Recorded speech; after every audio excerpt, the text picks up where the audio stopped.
Hello everyone, Ollie here, and this is the 15th edition of Olly Ranks, where I'll be ranking season 15 of classic Doctor Who. So, season 15 is Tom Baker's fourth season of his 7-year run, and it marks the change in direction in which Doctor Who is going, with Graham Williams taking over the producer's role after Philip Hinchcliffe had to leave because the BBC were concerned that his era was getting too violent, so also to get Mary Whitehouse off their backs. And it was pretty ironic because in the Graham Williams' first story, the horrifying arc was quite gruesome to see the least because pretty much every single character except for the Doctor and Nilo died, and their deaths were a bit graphic and somewhat scary. So Tom Baker and Louise Jameson return for this season, and Louise Jameson actually departs at the end of this season. We also get a new companion in the robot dog K9 in the Invisible Enemy, and the first K9 model doesn't really last long as he leaves. He stays behind in Gallifrey with Lilo as well. So that's all of season 15. So if you're not familiar with how this works, I'll be ranking all stories of this season from my least favorite to my favorite, and I'll be justifying my choices for these rankings. So to start off, in sixth place is Underworld. Tom Baker's first poor story since season 12's Revenge of the Cybermen, in my honest opinion. The acting was good, I must say, but the other aspects of the story weren't so good as well. I mean, this story actually pretty much dragged off the part one, which was actually decent, but then after that, it just went down the gutter because let's not forget how the budget was pretty much spent on the RC-R1C ship, which looked too good, and but as a consequence, we had to deal with a dodgy CSO screen that represented the caves of the P7E planet and the lousy special effects. And overall, the story was a bit of a drag. There's nothing really interesting. I mean, it does story take inspiration from Jason and the Argonauts, which thanks to the explanation by the Doctor in the end, but then the villains weren't that very interesting to say the least, and it was also a drag as well in my opinion. So I have to give Underworld a 4 out of 10. In fifth place is The Invasion of Time. Boy, what a mess this story was, but not as messy as Underworld, but it's still an enjoyable story and still an enjoyable mess. There were some elements that made the story good, like the Santaran showing up at the end of part 4, and how the Doctor was working for the Vardans, and how shouty he got to the Time Lord like Brewster and all that. But the messy elements pretty much came from the writing and execution of the story, and as I mentioned in my review, that I don't think the Santarans are written very well. I mean, yeah, they had the memorable appearance in part 4, but then after that, it just kind of went downhill. The Wardens weren't very memorable either. They were just there, and I didn't really like part. I think part 6 was just. Oh, I mean, they pretty much spent the whole time running around the TARDIS, which was represented as some sort of, and they used some sort of like disused building for the TARDIS or something like that. And then I think the Santarans were very easily defeated, and of course I think Leela and Kanan had a very shit exit. So I mean, despite all that, it's still an enjoyable story, and there were some aspects that I liked. I liked how they tried to pretty much continue from from the Deadly Assassin, even though it was a bit of a loose continuation. But I like how they tried to give Gallifrey some world building again. How we actually see what Gallifrey is like outside the Citadel when Leela was banished, but yeah, I think those aspects pretty much saved the story. If it wasn't for those parts, this story probably been like a total failure like Underworld. So I give The Invasion of Time a 7 out of 10. Fourth place is Image of the Fendal. I mean, this story isn't really spoken about a lot in comparison to other classic Who stories, especially in the Tom Baker era. But I still think it's a pretty good story. I mean, although I do think this story is pretty much in the same boat as Horror Fang Rock, but I like the plot of the story. I liked how scary it was. I like how I was trying to at least mimic what the Hinchcliffe era tried to do, but I'll get into that a bit later. I liked how creepy the Fendel was as a villain, especially when Thea Ransom pretty much became the Fendel core, or the Fendeline, or yeah, the Fendel core, and how creepy she was. And I think that was very well acted from Vonda Ventham. I think she did a very good job in this story. Tom Baker and Louise Jameson did a very good job in this story, but I do think that this story was a little bit rushed. Some parts were dragged out a little bit, and And obviously there was some filler as well, especially with the fact that Tom Baker, sorry, the Doctor and Leela were pretty much just walking around the forest in part one. But the set design was really good. I liked the quarry that they used. Actually, not the quarry. I liked the house they used. It was very creepy as well, and I liked how the little supernatural element of Martha Tyler having visions of the Fendel, and it was a very good aspect of the story. And I actually liked the fact that some of the side characters were able to survive, and I think that was a very good call as well. So I gave that image of the Fendel an 8 out of 10.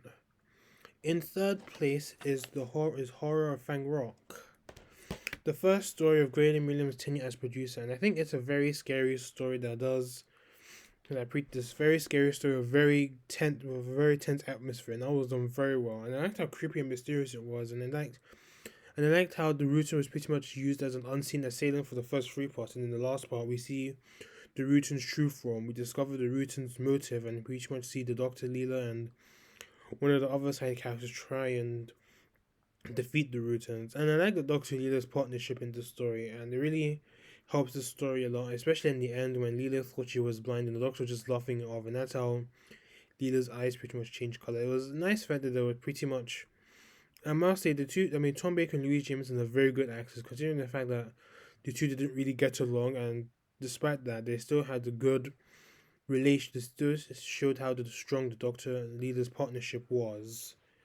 As the Rutan, I liked how scary the Rutan was and how mysterious it was, more so than the Zontarans. And then, but I think, the fault of this story pretty much lies in pretty much all the side characters pretty much just died. I think that's how disposable they were. I didn't really care for them as much, apart from the three characters as I mentioned before. But I think one of the characters at least survived, to say the least. So I think the reason why I said another fault, and I'm going to go back to this story being the same but as Image of the Fandor comics, because both stories pretty much borrow pretty much Hinchcliffe-esque stories with the gothic horror elements, but it pretty much lack the elements. And let's say if these stories pretty much aired in seasons 12 or 13 or 14, they've been a lot better in this season, to say the least. So. But I think they're still pretty good stories, and I give Horror Fang Rock an 8 out of 10. Second place is The Invisible Enemy, a very underrated story that's a very fun sci-fi romp with a competent plot. And I thought the subplot with the Doctor and Leela entering the Doctor's brain they were cloned by Professor Marius, so they can pretty much understand what was going on with the nucleus.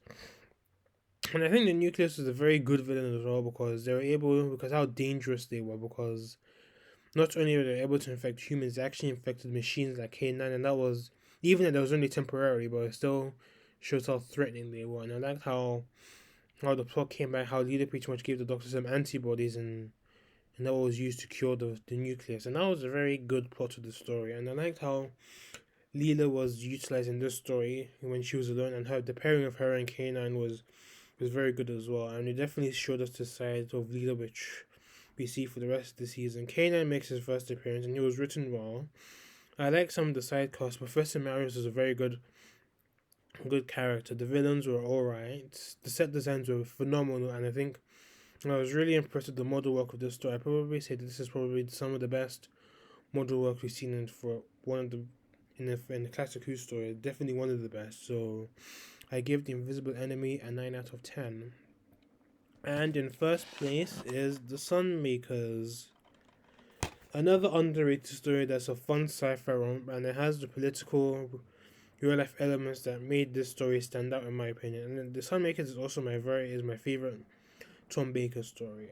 And I think the idea from Robert Holmes, the Robert Holmes had by featuring an anti-tax plot in which taxes were exploited by mega corporations like the company to try and make the poor people suffer was brilliantly done. And the message of the story was pretty much written, has actually aged over time in comparison to Robert Holmes's last story.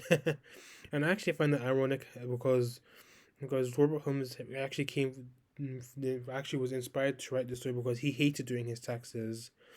as a plan. I also like the cheeky P45 reference in this story as well, like the P45 corridor. Leela is separated from the Doctor for most of the story, and she does great on her own. And as I said before, the Louise Jameson named The Sunbakers to be her favourite story ever, and I don't blame her because she was great in the story. Tom Baker was great as well. I like the little everyone runs from the taxman comment, and the side characters are very good. The set designs were great. I loved how they pretty much filmed where Pluto was represented by the filming on top of the BBC television studios.